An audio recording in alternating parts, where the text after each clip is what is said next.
तो बता सकते हैं प्लीज इसका थोड़ा बहुत आइडिया।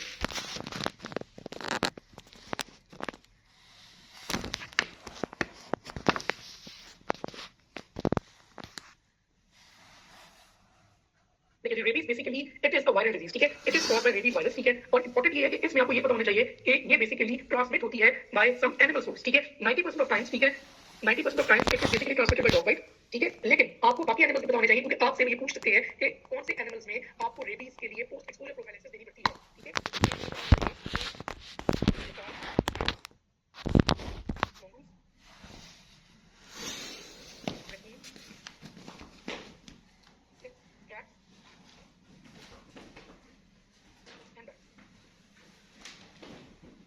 ठीक है, ये सारे के सारे जो हैं along with dogs, ठीक है, ये reservoir है रेबीज वायरस का, ठीक है, तो अगर क्या कहते हैं इनोकुलेशन होती है इन्फेक्टेड सलाइवा की वाया बाइट या स्क्रैच, ठीक है, into the body of child, तो child will have a chance to get rabies virus, ठीक है, और जब रेबीज वायरस एक दफा ट्रांसमिट हो जाता है तो उसके बाद, ठीक है, there is a series of events, ठीक है, आपको पता होने चाहिए कि रेबीज किस तरीके की होती है, किस तरीके से प्रेजेंट करती है और बाकी चीजें जिस पे हम आगे इन डिटेल डिस्कस करेंगे।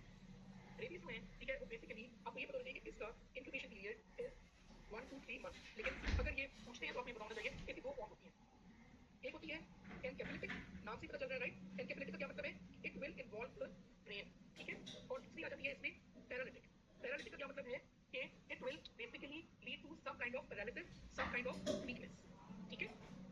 अब जो एनकेफेलिटिक होती है, ठीक है, इसमें इनिशियली जो है रैबिट एनिमल जो है उसके साथ के कॉन्टेक्ट आए हैं, ठीक है, और इनोकुलेशन हुआ है इन्फेक्टेड सलाइवा का थ्रू बाइट या स्क्रैच, ठीक है, उसके बाद पहले फीवर होगा, सोर थ्रोट होगा, ठीक है, नॉसिया, वॉमिटिंग, लेथार्जी, ठीक है, लेकिन अब इसमें हमें पता है कि इसके बाद साथ ही साथ क्योंकि एक लोकलाइज्ड जगह से वो रेबीज वायरस जो है वो एंटर हो रहा है, तो जहां से वो एंटर हो रहा है उस जगह पे, ठीक है, एनेस्थीसिया एंड प्लूराइटिस भी हो सकता है। दो बातें होगी। तीसरी चीज एनकेफेलिटिक है, एनकेफेलिटिक का क्या मतलब है तो बता सकते हैं कि बेसिकली ब्रेन इन्वॉल्वमेंट, ठीक है, और जब ब्रेन इन्वॉल्वमेंट होगी तो सारे के सारे एनकेफेलाइटिस वाले साइंस आ सकते हैं इसमें, साथ उसके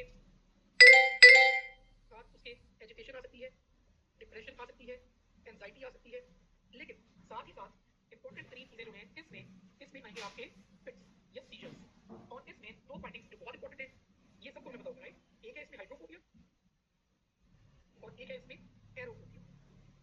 हाइड्रोफोबिया क्या मतलब है कि the patient will have problems या विल हैव इश्यूज, फिट्स पड़ने लग जाएंगे when the patient is exposed to some kind of water, ठीक है, उसको बेसिकली जब आप ड्रिंक ऑफर करेंगे, ठीक है, या क्या कहते हैं अगर उसके क्या कहते हैं चेहरे पर पानी गिरेगा तो पेशेंट जो है उसको फिट्स होने लग जाएंगे, स्पाजम्स आएंगे, पेरेंट का नेक का डायफ्राम का, और अल्टीमेटली जो है वो चोकिंग और एस्पिरेशन की तरफ जा सकता है।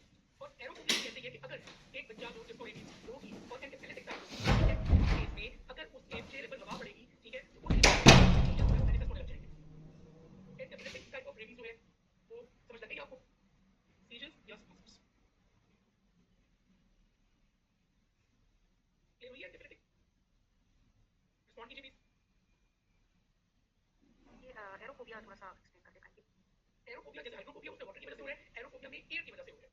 अगर डायरेक्टली जो है क्या कहते हैं पेशेंट के चेहरे पर हवा पड़ेगी, ठीक है, उसकी वजह से वो एकदम स्पाजम्स में चला जाएगा। Clear? अब चलेंगे पैरालिटिक की तरफ। पैरालिटिक जो है उसमें जो होता है वो ये होता है बेसिकली फीवर होगा प्लस इसमें सेंडिंग मोटर वीकनेस होगा, ठीक है, और इसमें थोड़े से एन्सेफेलोपैथी के साइंस आ सकते हैं, लेकिन ज्यादा प्रोनाउंस जो है वो आपके एन्केफेलिटिक टाइप ऑफ रेबीज में ही होंगे।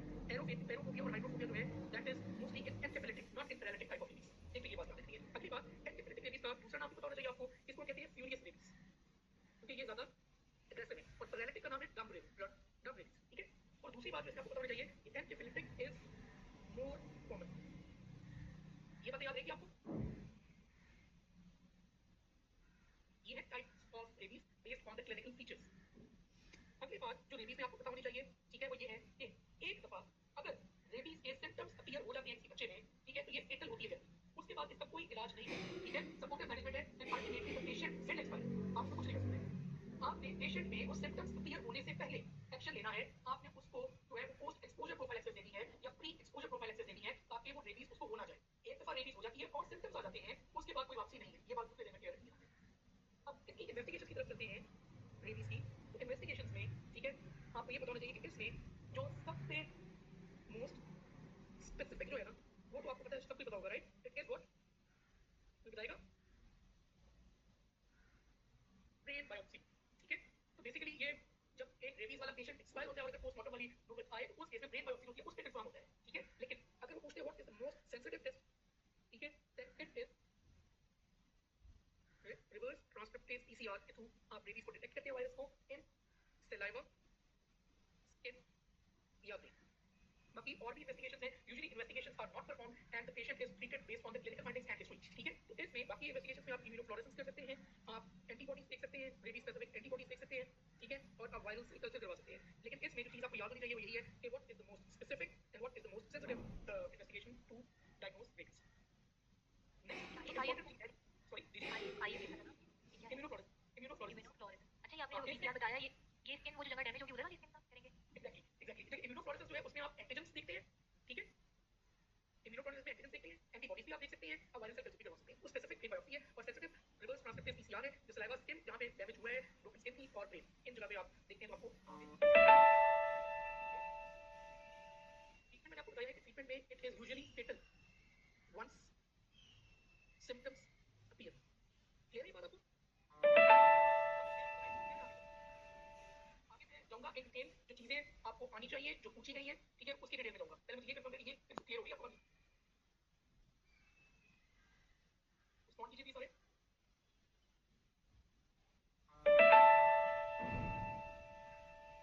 सर, ये क्लिनिकल प्रैक्टिस में तो ये टेस्ट करवाते हैं क्लिनिकल स्पेशलिस्ट, क्योंकि जो मोस्ट स्पेसिफिक है वो तो ब्रेन बायोप्सी है, वो तो पोस्टमार्टम पे पता चलेगा।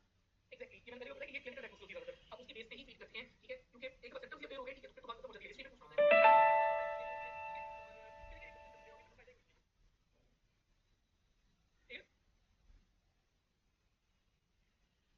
आगे जो इंपॉर्टेंट चीज है, आपको कुछ चीजें कॉस्टली में इंपॉर्टेंट है, कुछ चीजें देरी में इंपॉर्टेंट है, लेकिन मैं यहाँ पे आपको इन डिटेल पढ़ाऊंगा ये चीज। एक तो आपको डॉग बाइट होती है ना, ठीक है, ग्रेड 2 एंड ग्रेड 3। ग्रेड 1 में, ठीक है, बच्चा कांटेक्ट में आता है विद एनिमल, ठीक है, लेकिन dog लिक्स on intact skin, skin जो है इट इज नॉट ब्रोकन, ये पॉइंट है।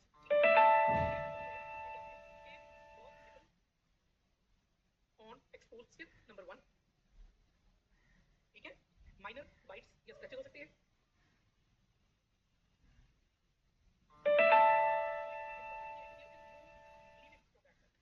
ठीक है।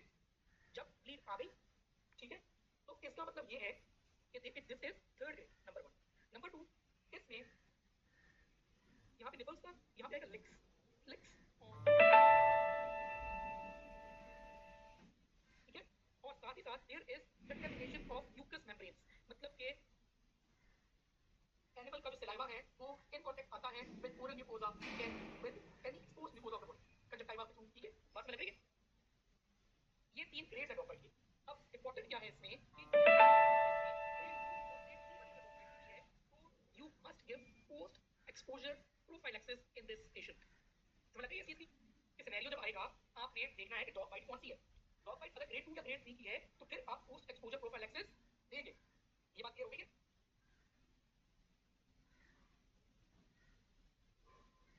आगे चलो, अगली इंपॉर्टेंट बात तो रेबीज में है, ठीक है। अभी पोस्ट एक्सपोजर प्रोफाइलैक्सिस है क्या, ठीक है।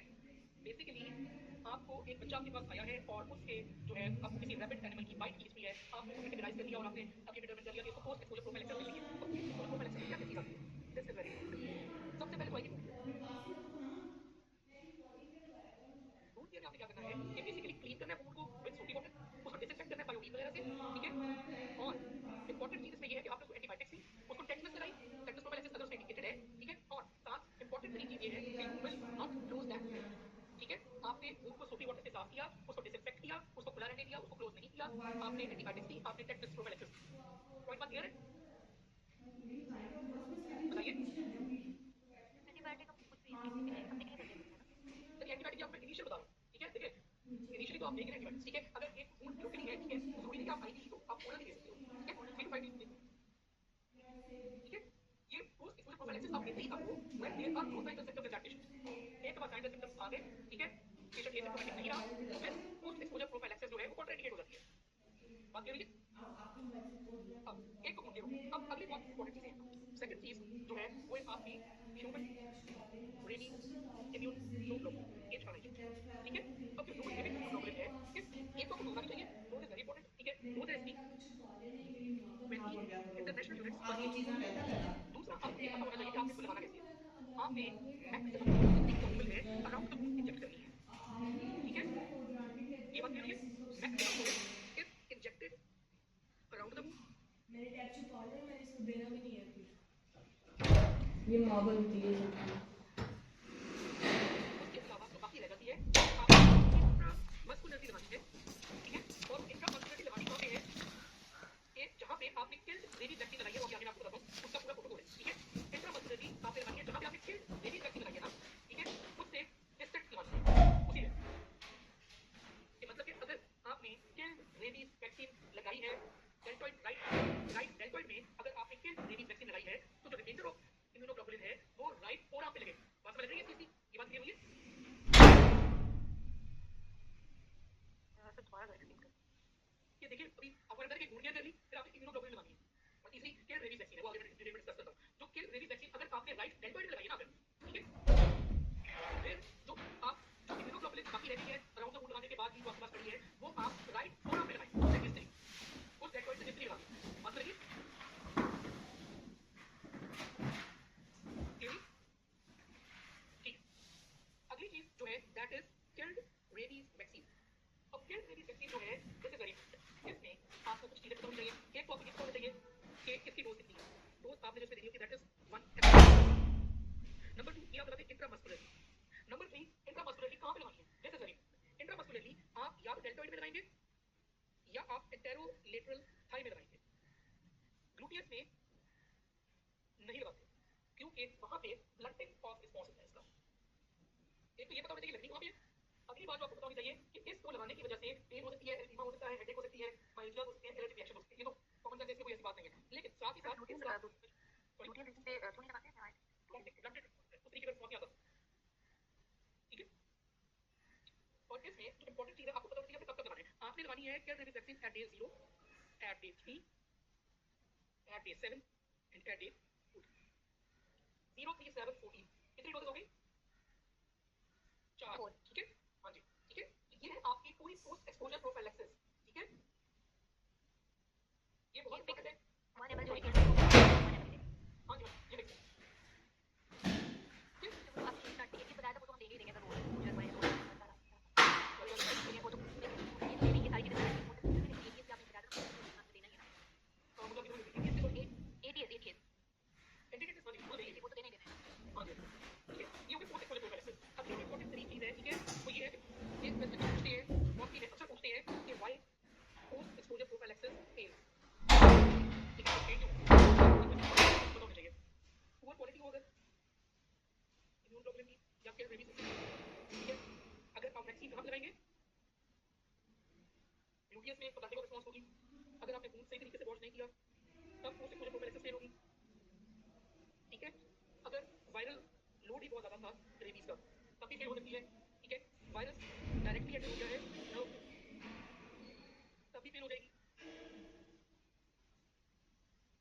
इसके अलावा अगर आपने गलत डोज लगा दी है, इनएडिक्वेट डोज, ठीक है, इम्यूनोग्लोबुलिन की, ठीक है? या फिर आपने जो इम्यूनोग्लोबुलिन है वो मोर देन 8 डेज लगाई है आफ्टर रेबीज वैक्सीन। लिखिए अभी के लिए थ्योरी में दिस इज नॉट इंपॉर्टेंट, लेकिन आपके क्लिनिकल प्रैक्टिस में इंपॉर्टेंट है और आपकी जो है ना क्या कहते हैं पर्सनल बहुत इंपॉर्टेंट है। पोस्ट एक्सपोजर प्रोफाइलैक्सिस क्लियर हो गई सबको? आपके जो 4 डोजेस हैं ये लेटेस्ट 4 हैं, क्योंकि कहीं पे 5 भी पड़ते हैं। मैंने हॉस्पिटल में कुछ लोगों को 5 जो 21 डेज 28 डेज एडवाइस करते हाँ, ये हैं। इसी तरह के जो पाकिस्तान है ना, पाकिस्तान में कभी कभी 5 भी है। जो एक मुझे याद है कि एक दफा डीएचए ऑफिस की तरफ से आया था, उसमें 5 डोजेज लिखी हुई थी, ठीक है? लेकिन जो हमारे पास जो लेटेस्ट हमने पढ़े, ठीक है, वो यही 4 ही है। पेपर में आप यही याद रखते हैं, मतलब उसमें तो 28 पे भी लिखा हुआ है जो आपका हेल्थ अथॉरिटी वाला लेटर होता है।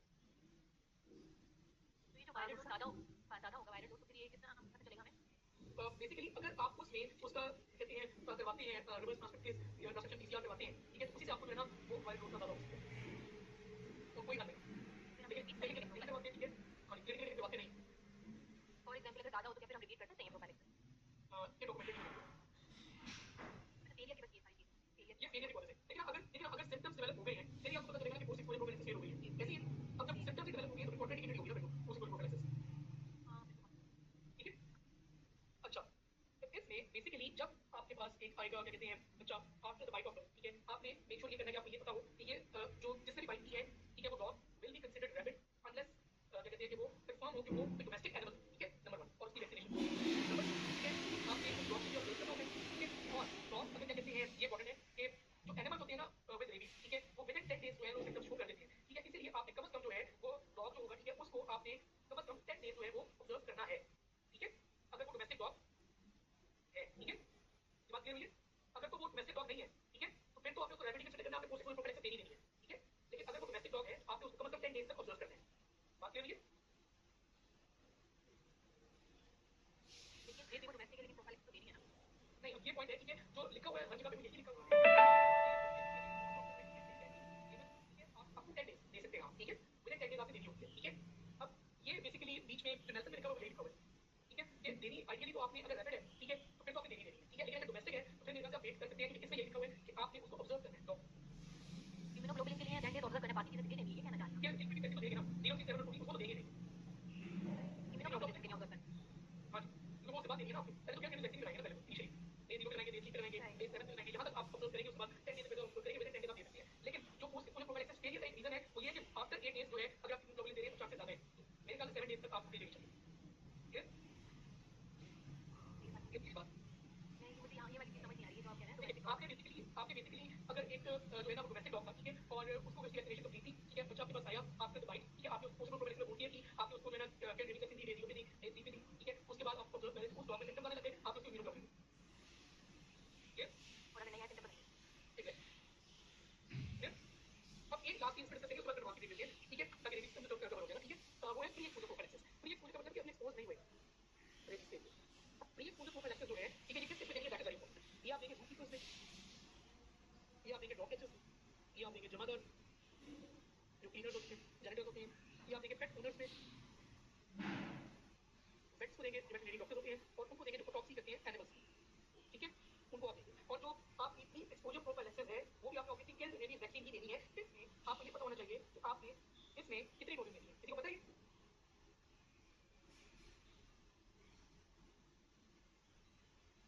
3 डोजेज है ठीक है, 0 डे 0 पहले 1 दिन दी, फिर 7th डे पे दी, फिर या 21st या 28th डे पे दी, तो ये 3 डोजेज है प्री एक्सपोजर प्रोफाइलैक्सिस।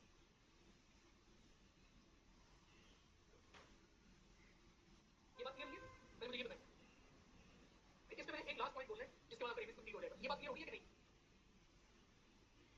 इसका सुन करें। अब वो वाले लोग जिनको प्री एक्सपोजर प्रोफाइलैक्सिस मिली हुई है और उनको किसी रैपिड एनिमल ने बाइट कर दिया है and they are eligible for post exposure prophylaxis, उन्होंने क्या करना है ठीक है, post exposure prophylaxis in those who received pre exposure prophylaxis. समझ रही बात क्या कहना चाह रहा हूं, इसमें सिर्फ और सिर्फ आपने 2 डोजेज देनी होती है, डे 0 और डे 3 पे, और वो कौन सी देनी है आपने, killed rabies vaccine, no need to give immunoglobulin. Clear, rabies clear हो गया सबको। और इनकम्प्लीट हो प्रोफाइलैक्सिस। हाँ ये नहीं मैंने पढ़ा नहीं है, ये लिखा भी नहीं हुआ कहीं पे, इसको मैं ढूंढना पड़ेगा, मेरे पास एक वैक्सीनेशन का सीडीसी का चार्ट है, मैं आपको वो शेयर करूंगा, बल्कि वो मैं कोशिश करूंगा ठीक है कि वो औसती के लेवल पे शायद पूछ ले, और टू औसती के लेवल पे, आई औसती के लेवल पे वो भी पूछ ले, लेकिन I will try to share that and try to make something easier उसके रिगार्डिंग ना जो वैक्सीनेशन है ठीक है, और वो फिर मैं अपलोड कर दूंगा यूट्यूब पे इंशाल्लाह ठीक है। तो this was all that is required to about rabies ठीक है, इसकी टाइप्स पता होनी चाहिए, इन्वेस्टिगेशन, डॉग बाइट की क्लासिफिकेशन, पोस्ट एक्सपोजर, कितनी होती है प्री एक्सपोजर और post exposure prophylaxis, and those who have pre exposure prophylaxis ठीक है। So we have to take a break for the mass, और उसके बाद इंशाल्लाह कंटिन्यू करते हैं विद इंटेलिजेंस। 10 मिनट्स की ब्रेक है, 15 मिनट्स की लेते हैं, 5:46 so yeah, we will start at 6 inshallah. Next topic we will discuss करना in detail, that is enteric fever. Enteric fever basically होता है due to salmonella, salmonella typhi and paralysis ठीक है, और इसकी infecting dose आपको आनी चाहिए, it is asked once or twice, 10 raised to power 5 to 10 raised to power 9 organisms जो है इसकी infecting dose है ठीक है, और हम सबको पता है कि it is transmitted by fecal oral transmission, जिसमें आपके वही सारी चीजें रहती हैं जिसमें आपकी flies, food, fomites ठीक है।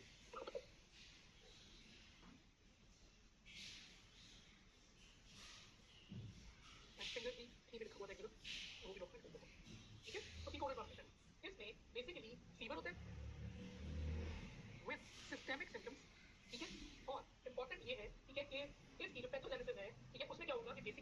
जो साल्मोनेला है, ठीक है, इसने बेसिकली बॉडी में आना है वाया ट्रैक्ट में होगा, ठीक है, उसके बाद इसने जाना है इनटू द ब्लड और बैक्टीरिया कॉज करवाना है, ठीक है। ये बहुत इंपॉर्टेंट चीज है, आपको ये पता होना चाहिए कि इसमें बेसिकली जो साल्मोनेला है उसने through the gut gut stream के अंदर एंटर होना है, ठीक है, वाया लिम्फेटिक्स, ठीक है। तो इसका जो बेसिक इसमें कॉन्सेप्ट है ये है कि जीआईटी से एंटर हुआ, उसके बाद ये लिम्फेटिक्स के थ्रू गया reticulo endothelial system and then into the blood causing bacteria, ठीक है। अब इंपॉर्टेंट इसमें ये है कि आपको इसमें पता होना चाहिए कि इसकी क्लिनिकल फाइंडिंग्स क्या है, बहुत इंपॉर्टेंट है और ये आपको अच्छे तरीके से याद होना चाहिए। पहली बात तो ये कि इसका इंक्यूबेशन पीरियड होता है 4 to 14 डेज, नंबर 1। नंबर 2, इसमें जो मोस्ट कॉमन फाइंडिंग है, ठीक है, वो 3 है जो हम लोग नॉर्मली अपनी उसमें ओपीडी में भी देखते होते हैं। एक आ जाता है फीवर, एक आ जाती है कोटेड टंग और एक आ जाता है एनोरेक्सिया। अब फीवर जो है इस केस में बहुत इंपॉर्टेंट है, वो क्या है, इसमें जो फीवर का पैटर्न होता है that is step wise pattern. Step wise pattern, step pattern क्या मतलब होता है कि अगर एक मैक्सिमम हुआ है 100 तो नेक्स्ट डे मैक्सिमम फीवर होगा 101, उससे नेक्स्ट डे जो मैक्सिमम फीवर होगा वो होगा 102, ठीक है। तो स्टेप वाइज पैटर्न होता है कि जिसमें ईच डे, ठीक है, फीवर बढ़ेगा, ठीक है, और स्पाइक की जो मैक्सिमम वैल्यू हो जाएगी और मॉर्निंग में वो डिप कर जाएगा, ठीक है। यानी कि step wise increase followed by dip, step wise increase followed by dip, step wise increase followed by dip, ठीक है। तो इसका मतलब ये है कि इसमें जो फीवर है that is step wise pattern, ठीक है। सी एंड प्लस 2 है, ठीक है, वो आहिस्ता आहिस्ता बढ़ते जाते हैं और अल्टीमेटली हाई ग्रेड फीवर भी, ठीक है, शुरू रेडियो का Aahista Aahista high grade fever होने लगता है। एक तो फीवर का पैटर्न आपको आना चाहिए, दूसरा आपको ये पता होना चाहिए कि इसमें होती है कोटेड टंग, ठीक है। जब एक बच्चा आपके पास फीवर के साथ आएगा और कोटेड टंग और एनोरेक्सिया के साथ आएगा, आपकी पहली सस्पिशन जो है वो एंटेरिक फीवर की तरफ ही जानी चाहिए। ये बहुत बड़ी इंपॉर्टेंट चीज है कि कोटेड टंग होती क्यों है, ठीक है। होती इसलिए है क्योंकि एक तो इसमें जो है वो होती है डिहाइड्रेशन, मैं आपको लिख के देता हूँ। एक होता है decreased saliva production due to dehydration. Number 2, इसमें टॉक्सीमिया होता है, ठीक है, यानी कि सिस्टेमिक टॉक्सिन्स रिलीज कर रही होती है सार्वजनिक टाइप की, जिसकी वजह से जो है जो थिक कोटिंग है वो आ जाती है ऊपर। नंबर 3, पुअर ओरल हाइजीन होती है बच्चों की, इनकी उसकी वजह से आ जाती है। और नंबर 4 जो है इसमें एक ऑल्टर्ड जीआई फ्लोरा होता है, गट का फ्लोरा ही ऑल्टर हो जाता है due to typhoid fever, direct infection, ठीक है। फिर में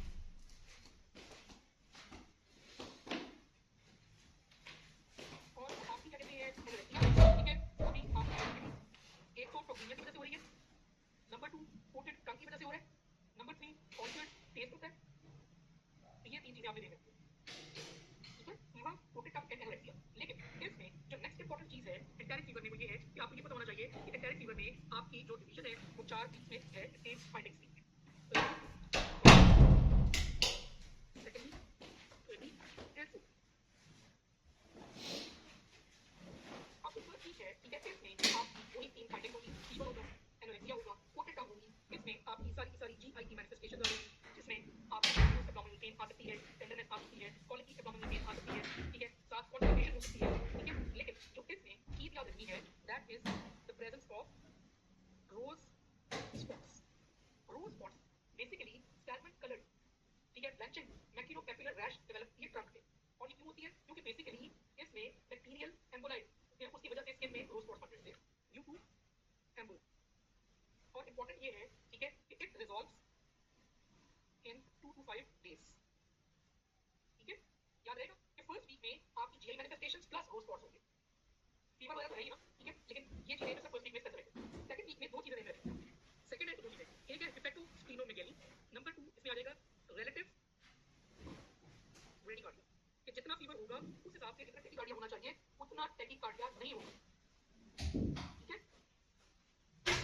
फर्स्ट वाली फाइंडिंग आगे आएगी, सेकंड ऑफ एंटेरिक फीवर में नहीं होंगे। ये बात क्लियर हो गई है? क्लियर हुई है तो बताएं, मैं 30 पे लाऊंगा, बताइए प्लीज, रिस्पॉन्ड करें, क्लियर क्या जा सकता हूं ना। अब जो थर्ड वीक है, ठीक है, उसमें आपकी सारी कॉम्प्लिकेशंस आएंगी। कॉम्प्लिकेशंस वाला वीक कौन सा है? Third week. अब कॉम्प्लिकेशंस इसकी आपको याद होनी चाहिए A to Z, और जिस अंदाज में मैं आपको बताऊंगा वो आपको पता होनी चाहिए, उसी ऑर्डर में याद करेंगे तो फिर भी ऊपर से नीचे लेके जाऊंगा, ठीक है। सबसे पहले आ जाती है कॉम्प्लिकेशंस सीएनएस की। सीएनएस की कॉम्प्लिकेशंस में आपने याद रखना है, ठीक है, कि इसमें एंसेफेलोपैथी है, मेनिंजाइटिस है, एटेक्सिया है, सेरिब्रल एडिमा है और फिट्स है। ये 5 चीजें याद रखें। सीएनएस से आप नीचे आएंगे, ठीक है, आपने सीबीएस याद रखना है। सीबीएस में आपने इन टू आउट मूव करना है। इन टू आउट का क्या मतलब है कि अंदर से बाहर की तरफ आपने हर चीज की इन्फ्लेमेशन करवाते रहनी है। एंडोकार्डाइटिस होगा, एंडोकार्डियम की इन्फ्लेमेशन, ठीक है, फिर होगा मायोकार्डाइटिस, मायोकार्डियम की इन्फ्लेमेशन, फिर होगा पेरिकार्डाइटिस, पेरिकार्डियम की इन्फ्लेमेशन और अल्टीमेटली कंजेस्टिव हार्ट फेलियर हो जाएगा। क्लियर है? थर्ड में जो है हार्ट के इर्द-गिर्द आ जाते हैं आपके लंग्स, तो रेस्पिरेटरी सिस्टम की इन्वॉल्वमेंट है। रेस्पिरेटरी सिस्टम की इन्वॉल्वमेंट में भी आपने इन टू आउट की है, ठीक है, कैसे?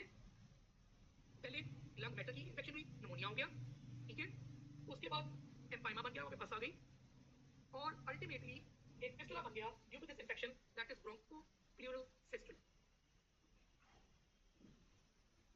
फोर्थ में आपकी इंटेस्टाइनल कॉम्प्लिकेशन आ जाएगी।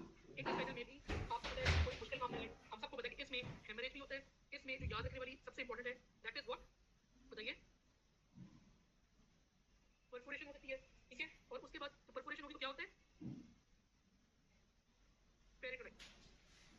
फिफ्थ पे आपने याद रखना है इसमें इंटेस्टाइन के साथ कौन सा आपका हेपेटोबिलियरी सिस्टम, इसमें भी आपने हर चीज की इन्फ्लेमेशन और इन्फेक्शन करवा देनी है।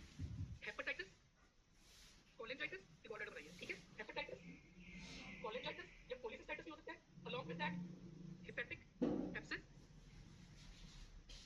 कीनिक एब्सेस एंड पैरालिटिकाइटिस। सिक्स पे आपने याद रखना है जेनिटो यूरिनरी सिस्टम, ठीक है, उसमें आपने सिंपल जो याद रखना है यूटीआई एंड पेल्विक इन्फेक्शंस। और सेवेंथ पे आपकी याद रखनी है बोन्स एंड जॉइंट्स, जिसमें आपने याद रखना है किसमें ऑस्टियोमाइलाइटिस एंड सेप्टिक आर्थराइटिस, पूरे बैक्टीरिया हो रहे हैं इसमें, ठीक है।